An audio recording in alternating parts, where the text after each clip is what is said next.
Innocence Betrayed versus Court Transcripts, Part 2. In this video, we're going to be looking at the differences between court transcripts and information provided in the book Innocence Betrayed by Sandra Lean. Innocence Betrayed has been one of the main sources of information available to campaigners who believe Luke Mitchell was wrongfully convicted since its release in 2018. In 2023, court transcripts were publicly released, which brought into question various discrepancies between what happened at court and during the investigation, and what the book claimed had happened. In this video, we will look at some more of these discrepancies, as well as arguably relevant information which was completely omitted. Part 1 of this series will be linked in the comments below. Let's take a look at page 47 of the book. Sandra Lean says, "Everything you read in this book has been taken from the defence papers, information in the media, or was discovered through witnesses who came forward long after the case ended. Anything that is missing was also missing from the defence files."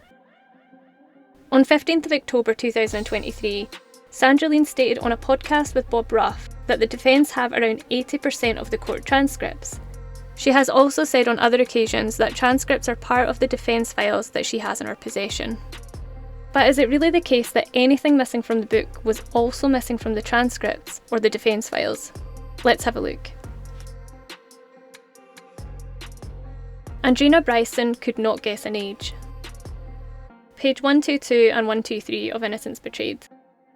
The girl she described as having very dark shoulder-length hair, wearing a plain navy hooded top with lighter blue boot-cut jeans. She did not see her face and could not guess an age. From the witness's original statement given to police on July 2nd, 2003.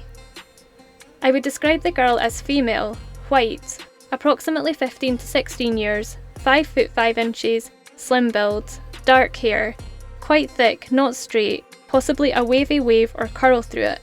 Her hair reached down onto and just past her shoulders." So the witness did estimate an age. Andrina Bryson, photo identification. While it is true that this witness was unable to identify Luke Mitchell in court as the boy she saw that day, the book leaves out some information in regards to the witness's response when shown photographs of Luke Mitchell a few days after the murder. There has been much discussion about the potential unfairness of the method of identification provided to Andrina Bryson, but nevertheless, there are a few parts of her response that are completely omitted from the book. Page 125. Mrs. Bryson picked out Luke's photo as very like the person she saw on the afternoon of June 30th, even though she was clear that she did not see the face of that person. In court, the witness is asked, "And why was it you were pointing that person out to the police? Who did you think the person was?" The witness replies, "I took it to be the person that I saw that day." Another statement from the witness is read out. "Image 4 is very, very like the male I saw at the top of the path. Should we assume that that's what you said to the police, Mrs. Bryson?" She responds, "Yeah." The witness is also asked, "And did you think that was the person you had seen that day?" She replies, "It looked like a person who was there that day, yes." "Alright, well did they discuss with you what it was about the particular photograph that you were drawing attention to?" "I had just said that this photo that I had looked at looked like the person that I saw." A further statement is read out. "I'm sure as I can be that it is the same male." The witness is asked, "Is that the way you felt on the day you looked at the selection of photographs?" She replies, "Yes." Blood spray on the wall. Warning, discretion advised. I feel that it's necessary to give a warning for this next section. It's not a pleasant subject, and there is some description of injury detail. You may want to skip this part if you think you might find it uncomfortable. The only reference made to blood spray in Innocence Betrayed itself is on page 213. Furthermore, there was apparently no blood pooled in the soil directly under where Jodi's body was found, nor evidence that such pooled blood had soaked into the ground. The same claim was made by forensic scientists about the soil at the foot of the wall where some blood spray evidence was discovered. It's surprising that this was the only mention of the blood spray in the book, considering that the very relevance of this was discussed at the trial. Also concerning are the claims that have been made online and in another book that Jodi Jones did not die at the locus where she was found, and that this blood spray was not arterial.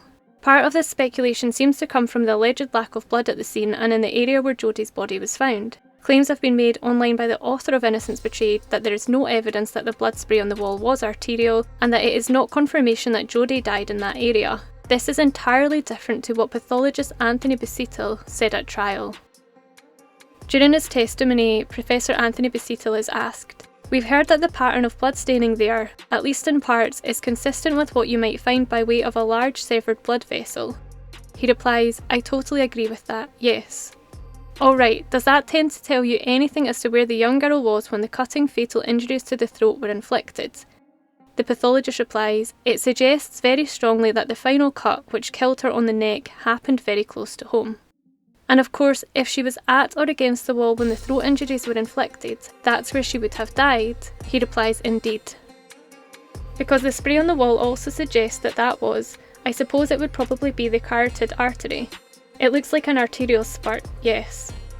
If that is an arterial spurt, at that point in time she is so low down that it spurts onto the wall. Yes. The professor goes on to say, the likeliest site where the cut throat fateful injury happened was by the wall. He also said a cursory examination of the scene was carried out before the body was taken to mortuary. Lack of blood at the scene. The lack of blood is often mentioned as a kind of anomaly when it comes to the belief that Jodi was killed at the locus where she was found. This ties in with the previous quote in regards to the blood staining at the wall. Again, furthermore, there was apparently no pooled blood in the soil directly under where Jodi's body was found, nor evidence that such pooled blood had soaked into the ground. Senior Investigating Officer Craig Dobbie provided his evidence on 30th of December 2004. During his testimony, statements from Forensics Officer Derek Scrimger were read out. In regards to the blood staining, he said, "A few areas of blood staining were visible but had been significantly affected by rainwater." He also said, "A significant amount of rain had fallen during the night and, inaudible, were wet." The senior investigating officer responded with, "I think he's probably referring to, and I think appropriately referring to, the night of Monday 30th, which is correct." It has been said online that a lack of blood at the crime scene means Jodi couldn't have been killed there.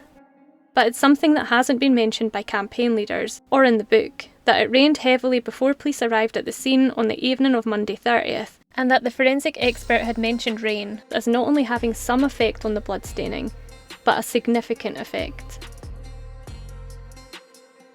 Jodi's body being left uncovered in the rain. Page 181. The sad reality is that, in spite of more than 12 experienced officers attending the scene between midnight and 8 AM the following day, Jodi's body lay uncovered in the rain throughout that whole period. Senior Investigating Officer Craig Dobbie's transcript, page 79. Why wasn't any attempt made to cover the scene? The only two reasons we'd erect a tent, one to protect it from inclement weather, or to protect the body from public gaze. There was no public gaze and the weather was such that I'd already discussed with the crime scene manager in the event of it raining. We certainly could not have erected a tent. The area was so confined that we could not have erected a tent in that area without potentially damaging or interfering with the recovery of evidence. So what we had was polyethylene sheeting and suitable poles which we would have been able to erect just below the tree canopy in the event of it being required. It was there available, it was never required. People may have different opinions on whether leaving Jodi's body uncovered was the right or wrong thing to do. But there were reasons provided for not doing this, and it's completely omitted in the book and by Sandra Lean in general. The calls to the speaking clock. A call made from Luke's mobile to the speaking clock at 4:54 PM was alleged to be proof that he was out of the house at that time, yet other evidence demonstrated that Luke regularly called the speaking clock when he was at home at around the same times and the description given at trial by the eyewitness. During the evidence of Sergeant Thompson, a list of calls from Luke's mobile to the speaking clock were read out. This is from the 1st of January 2003 up to and including the 30th of June 2003. There are 3 calls that are around about the time that Luke made the call on June 30th. There was a call at 17:03 on 3rd of January, a call at 16:30 on 19th of February, and a call at 16:45 on the 22nd of May. There are no other calls made from Luke's mobile to the speaking clock in June. The only call made that month was on June 30th at 16:53, and this is not mentioned in Innocence Betrayed. It has never been made clear whether Sandra is referring to calls also made from a landline, although it was only the mobile call log that was read out during the testimony of Sergeant Thompson, and there is no evidence of any speaking clock calls made regularly from the landline. and the implication seems to be that he still would have made the call from his mobile even if he was at home. Corinne was the last witness to give evidence. Page 322. In part to maintain the theatrics of the longest trial of a single accused in Scottish history, Corinne was the last witness to be called, but there were other strategic reasons for leaving her to the very end. Firstly, she could not be in the court until after she gave evidence, which meant she would miss the entire trial and Luke would face each day in the dock without the support of his mother. Secondly, Corinne would be the last witness the jury and the media heard before the closing speeches. There were actually another 7 witnesses who provided their evidence the day after Corinne Mitchell provided hers, and before the closing speeches, including forensic medical examiner Dr. Hiremath and DCI Ronald Miller, who read out the transcript of Luke's call with police on the evening Jodi's body was found. The prosecution didn't consider a sexual motive. Discretion advised. Again, this section does contain some disturbing detail. Page 227 and 228. In regards to claims that attracted attention in the case, Sandra says, Luke, it was asserted, was obsessed with Manson and murdered Jodi in a way that emulated the paintings on the Manson website. The second was the claim that the crime was not sexual and that Jodi was not raped or sexually assaulted. It comes as something of a surprise then to discover that on 26th of October 2004, about a month before the trial got properly underway, a report was made by a professor of forensic medicine regarding both of these points. This report added another piece of significant information regarding the sexual element of the crime.